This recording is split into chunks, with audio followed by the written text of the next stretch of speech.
My name is Sidney Romine. I am on a boat. The boat is cruising slowly in the mid-afternoon sunlight, showing the 200 or so people on board the quaint sights of Ellicott Bay and, in the far distance now, the Seattle waterfront. I have a light beer in my right hand, and I'm sitting below deck, enclosed and out of the sun. Everyone, the tourists, the locals on board, seem to be enjoying themselves. But I just saw something out the window to my left that has made me worry. I'm afraid. There's something out there on the water, something others have already seen but aren't concerned about in the slightest. It's just me, I'm sure. But I've been conditioned by the past. I seem to have developed a sense of imminent catastrophe. I've never felt quite like this before. And I think to myself now, as I sit here, not knowing what to do, that of course I should have known better than to get on a boat. I should have suspected that the end of my life would take place on a mechanism of transit, likely one I hadn't thought twice about. Even at the age of 4, you see, mechanical things that moved at great speed played a big part in my fears and my fascinations. When I lay in my bed at night in the big house I used to live in with my mom and dad, and I looked across the dark bedroom at my closet, it was not a ghost or a monster I feared behind its door. No. I never told my parents or anyone else about what I thought was lurking in there. It was a car. A black, small but lethal car, crouched in the shadows among my toys and games, inches below the reach of the hem of my winter coat. The car's cruel bulk took up every inch of space inside the closet. I believed it retreated inside the eaves of the house during the day, somehow expanding and contracting, driving around and around, silently in an unseen rectangular tunnel. At night, the car would start again, and it would creep into my closet and wait, engine idling. If I were to open the closet then, its headlights would spring on. I would be blinded, and then I would be crushed as it roared forward, splintering the closet door, reducing it to shreds. The car haunted me all the way through second grade. I've never understood where my belief in it came from, or where it eventually went. I tell you that story so I can tell you 2 more. 2 things that happened to me later in life.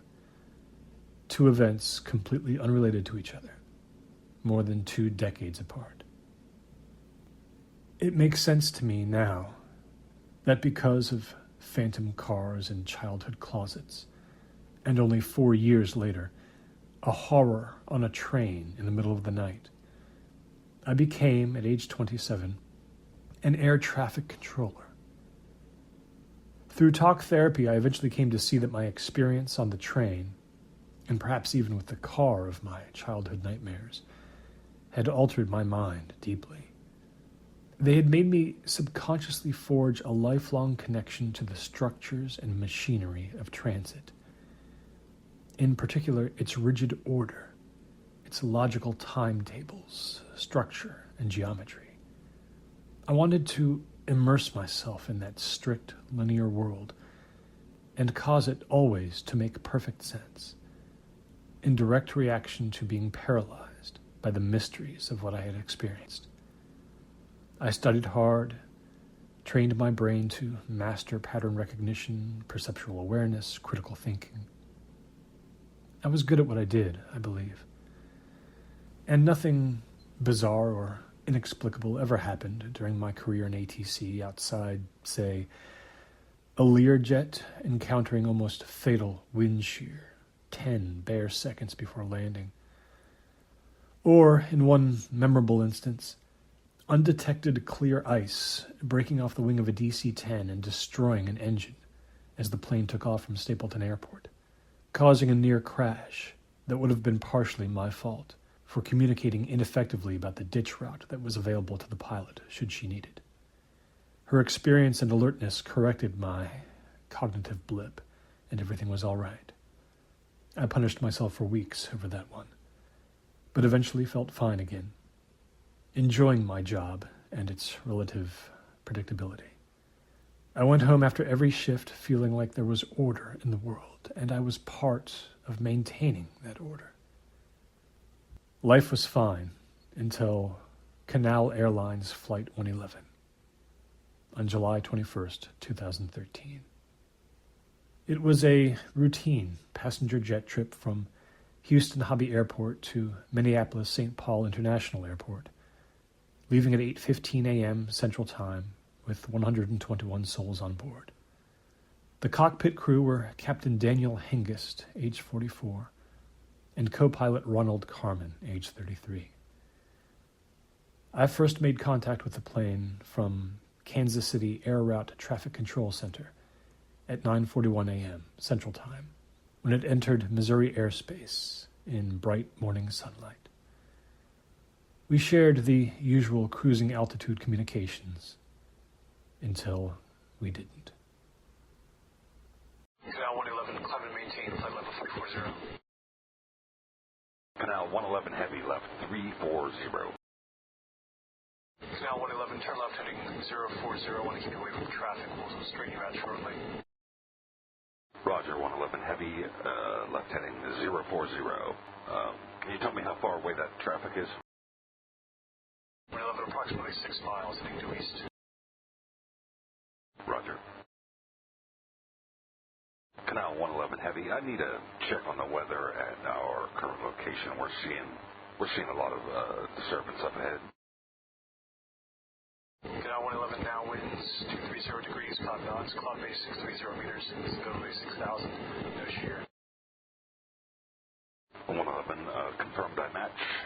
Any reports of anything different? We have different visuals. We have heavy approaching darkness all around, increasing darkness. 111, no reports from aircraft ahead. 2 landings in Joplin, not reported any problems. Thank you. We're not showing anything either on avionics, but visibility has gone near dark in every direction. We've gone from clear to minimal visibility.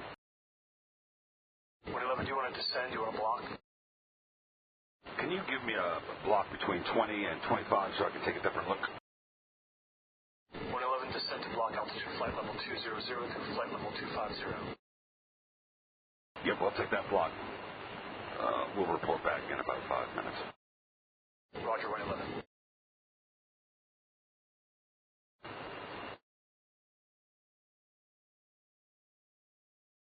Canal 111, we have complete darkness all around the aircraft. No visual with the ground or sky. Can you get me out of here? Okay, 111, you should have Whiteman AFB down below in about 2 minutes, and then Skyhaven off to your left. No. We're on a total blackout up here. No cloud cover. We're in nothing that registers. Total blackness. Canal 111 is the co-pilot in the cockpit. 111 heavy. The co-pilot's in the cabin. Flight attendants are reporting 1 or 2 uncivil passengers back there. The aircraft's mine. Maintaining flight level 200. All right, sir, I don't want to take you down any further, but let's turn left heading 060. Let's give you whatever lift we can. Roger, turning left heading 060 again. We are in total darkness, complete IFR. I have no idea what the weather cell this is. Can you give me another look at the weather? 111 on the ATS, winds 210 degrees, 5 knots, cloud base 530 meters, visibility 6,000, no shear. 111 Heavy, okay, I'm going to need some kind of other look from some other source. Because we are in some kind of system, like sunspot, something that's just getting darker. Roger, 111. I have a confirmation of no systems from MCI Tower, but I'll look around for you. Alaska 261, contact center on 126.52.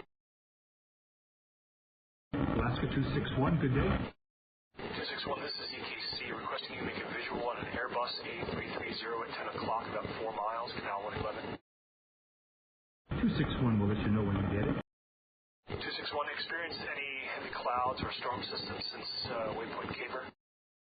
Negative.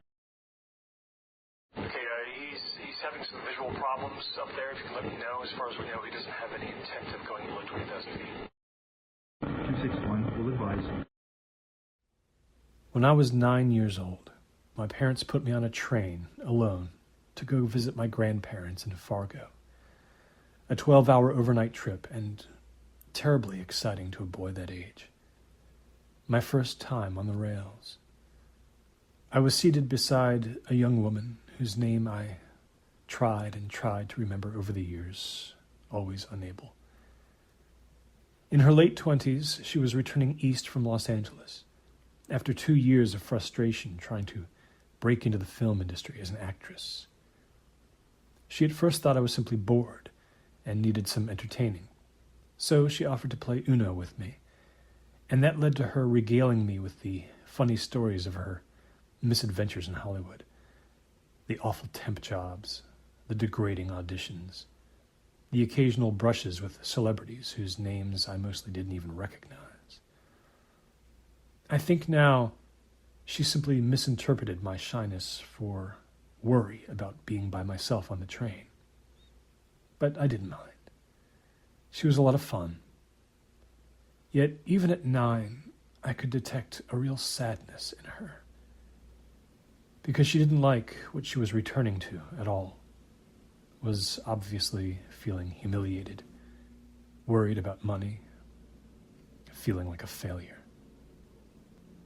She had to get off in Montana, very close to Glacier National Park, in the middle of the night, at a small town called Marksburg.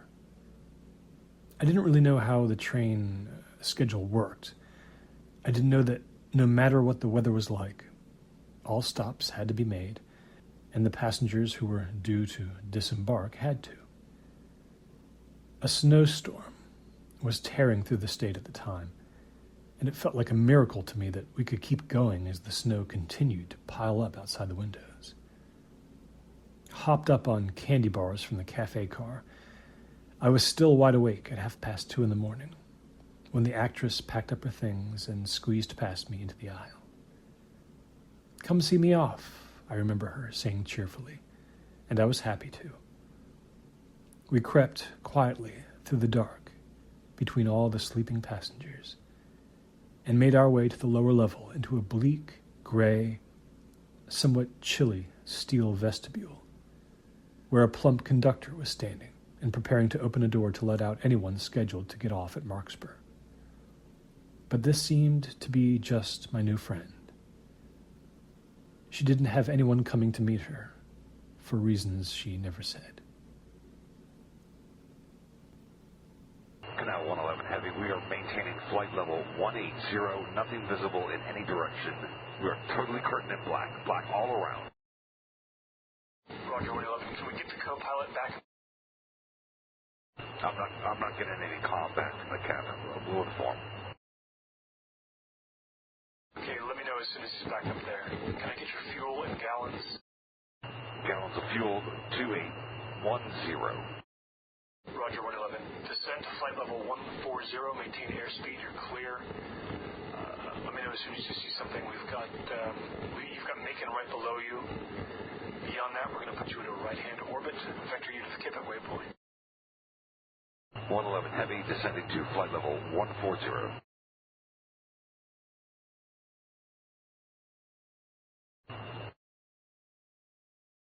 Canal 111, I've lost you on radar. I'm here, transponder functioning. I have no communication with the cabin.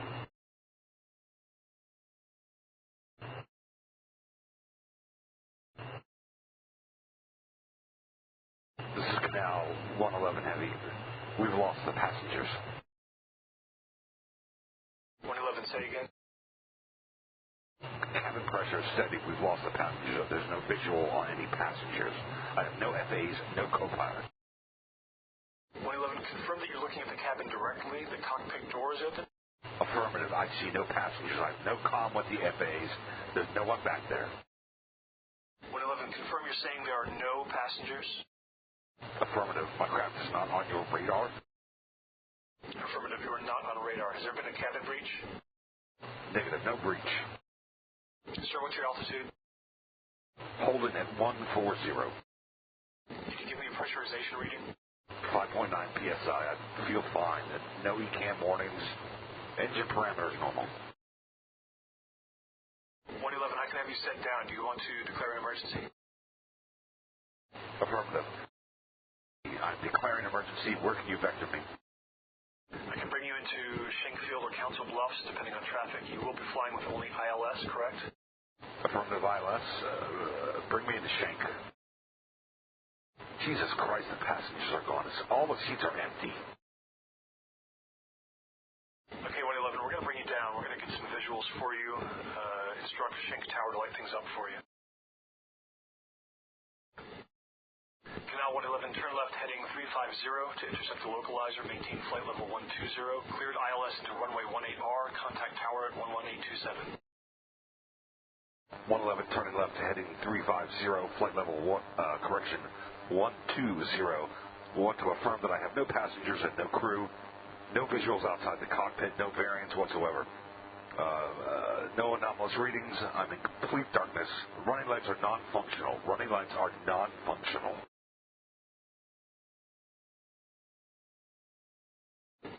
Alaska 261, you back with me? Alaska 261, affirmative. We've not been able to make a visual. Can you tell me your weather up there? 261 weather is fine. We have sun, winds, 8 knots, ran the little CAT a few minutes ago. Okay, 261, he should be 2 miles away at 40 degrees. Let me know when you see him. ZKC, we have no aircraft. We have eyes in the cockpit, eyes in the cabin. We don't have anything. You want us to increase airspeed?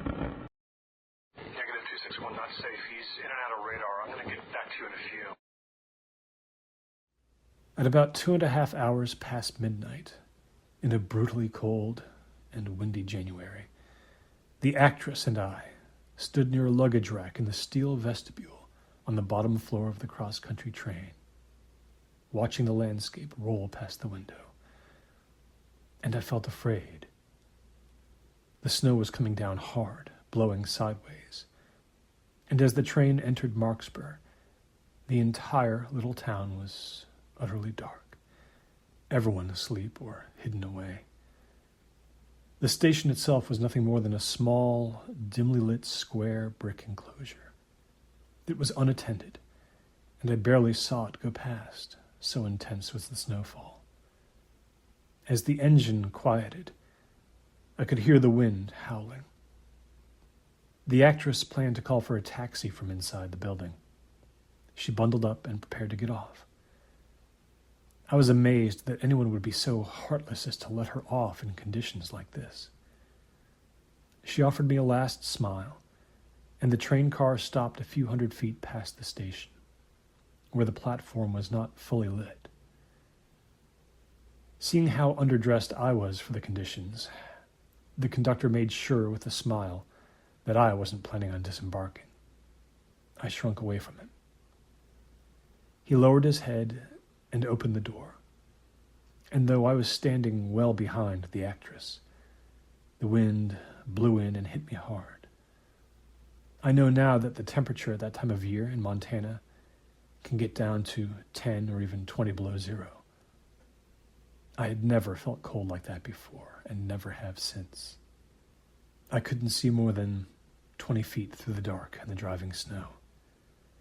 My friend, almost unrecognizable in a confused mass of hats, scarves, and gloves, turned and gave me a cheerful wave, and then stepped off, hoisting her stuffed backpack over her shoulder.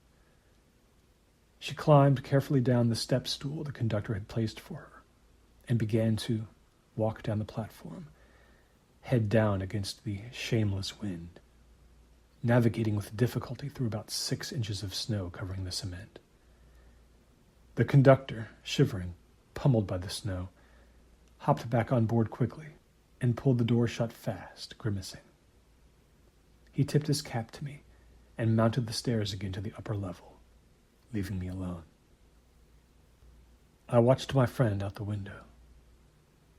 Instead of walking all the way to the station, she seemed to catch sight of a cab in the parking lot behind it. I could just barely see its shape out there waiting. Only its running lights were on. She must have thought she'd gotten lucky. She went down 3 steps and began to cross an empty square patch about 30 yards long and 30 yards wide, holding tight to a thin railing. She set foot on the ground, shuffling through the rising accumulation, arms wrapped tightly around her, the wind so high that her balance was unsteady. The train began to move out of the station. I would learn later that it was not usual procedure to have such a brief stop, but the engineer was likely worried about more and more snow building up on the tracks. I had lost almost all visual detail of what was going on out there. My friend was just a shape in the darkness now, obscured by the storm. I saw something happen to her then. From 3 different directions, her left and right side, and directly before her, 3 separate and distinct forms emerged from somewhere within the blizzard. They loomed above her, not less than 8 feet high, I believe. They had no human properties, these dark things without heads, without arms. I think she stopped where she was for just a brief second, in fright, before all 3 of the things almost simultaneously enfolded her by spreading out wide, wing-like masses from their sides, floating forward. And then the train was too far past this site for me to follow it any longer. Canal 111, contact 193.12. Canal 111, contact 193.12. Canal 111, contact 193.12. 111 heavy up down. 111, we have no radar contact. Can you give me your position?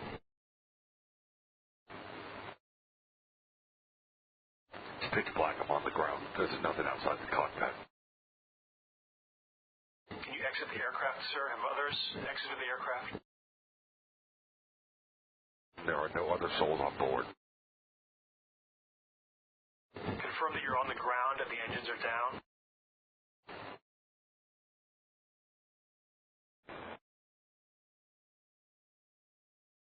Jesus, there's children out there. They're children. They're coming. There are children coming toward the plane.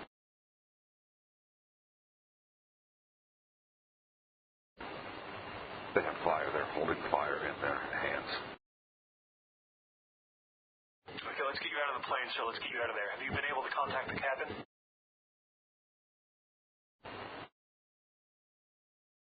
I'm not going to move. They're going to hurt me. Is there anything about your position you can tell me from your visual?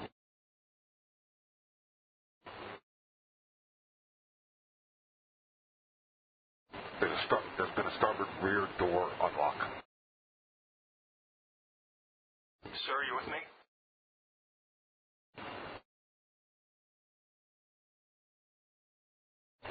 They're aboard. I can hear them. I can hear. Sir, are you with me?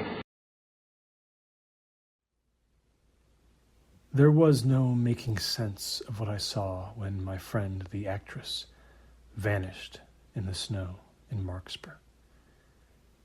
I retreated to the safety of my seat upstairs, where no one could see me crying. I didn't know who to tell, who to turn to. So I did nothing. Somehow I knew she was gone, simply gone, stolen or devoured. I never slept that night, and when my grandparents met me at the station in Spokane the next morning, I became ill and had difficulty moving from bed for 2 days. Eventually, when I was 16, I think, I did tell someone what I had seen. They didn't believe me. At the age of 20, I took the train back through Marksburg on my way home for spring break. I got off at that lonely little station in bright noon sunlight and stood in the grassy spot where my friend had disappeared. Some months before, I'd finally found out her name from the archives of the Montana Standard. Sandy Magley, a woman of 28, had disappeared on her way home to her parents' house on Bolt Street, 1.5 miles away. She'd never been found. There were no suspects in her disappearance. That is the story of my train trip. 3.5 years after the utter vanishing of Canal Airlines Flight 111, the National Transportation Safety Board was finally obliged to release to the public its findings about the nature and possible causes of the incident. Naturally, there were almost no conclusions that illuminated this now famous mystery.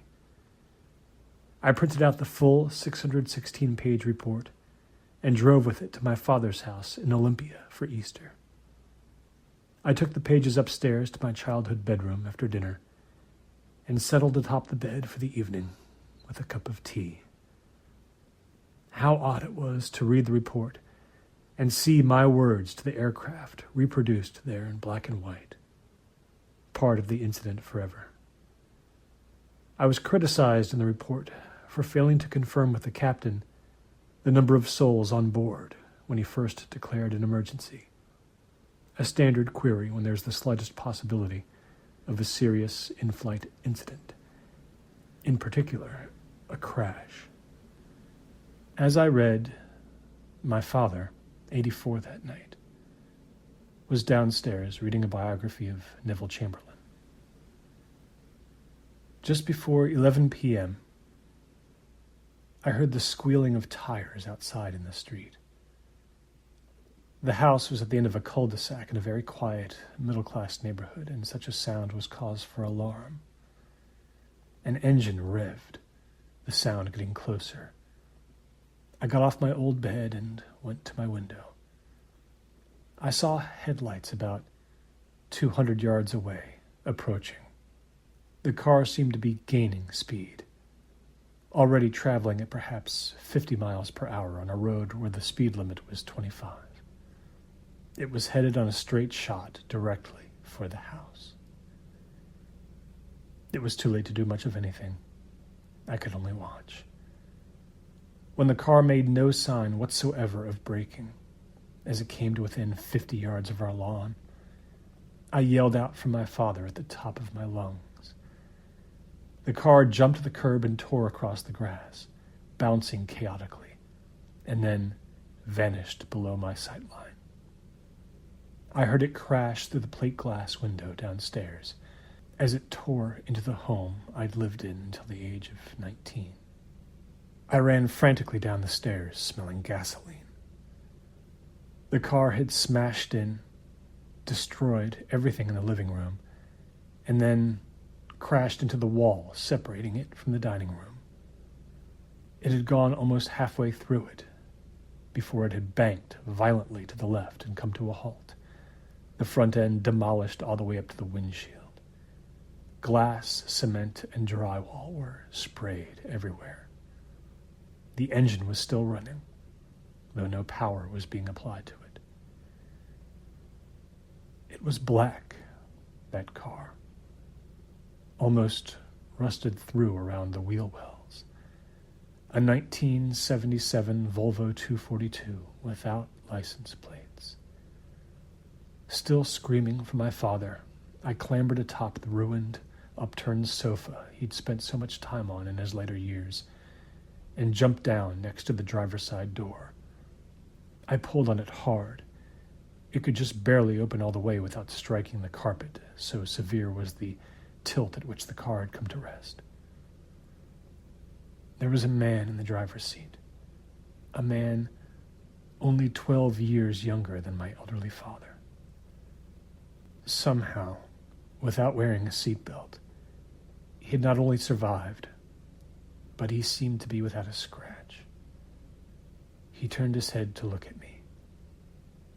He had a strange, horrible smile on his face, as if he had a sly little secret to impart to me.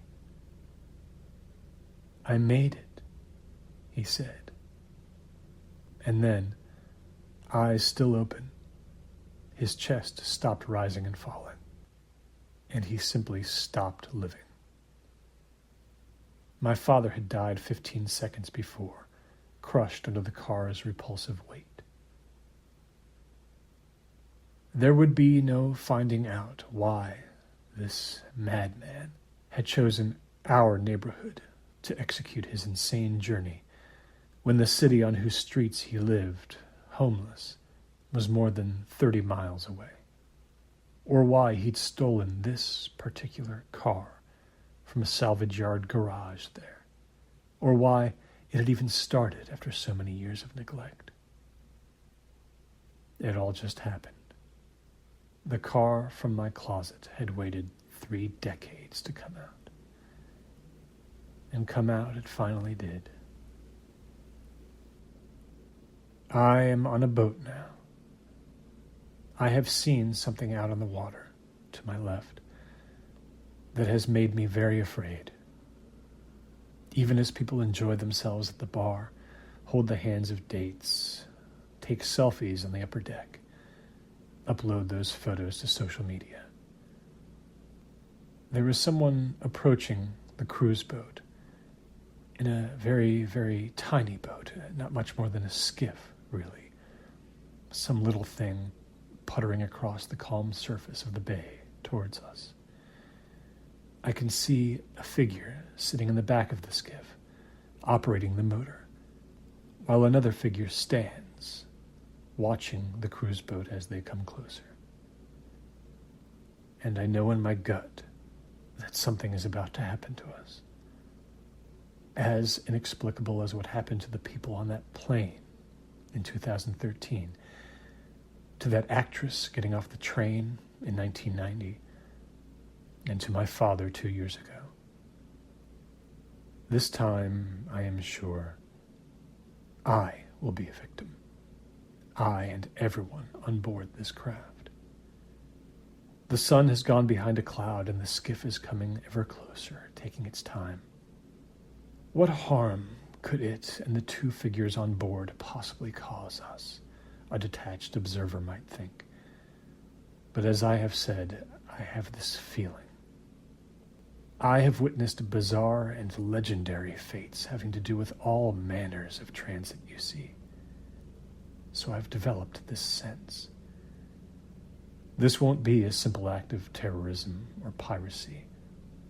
The little boat that draws near is bringing something which will confound reporters and investigators forever. Something to bend the imagination in permanent, terrible ways. I'm getting up from my seat now to go up on the deck. I want to meet whatever's coming in the fresh air. Let it be said that even after all I witnessed, I never was afraid to embrace travel, to tilt my face to the sky and revel in riding through ever-expanding space on the wondrous machinery of humankind.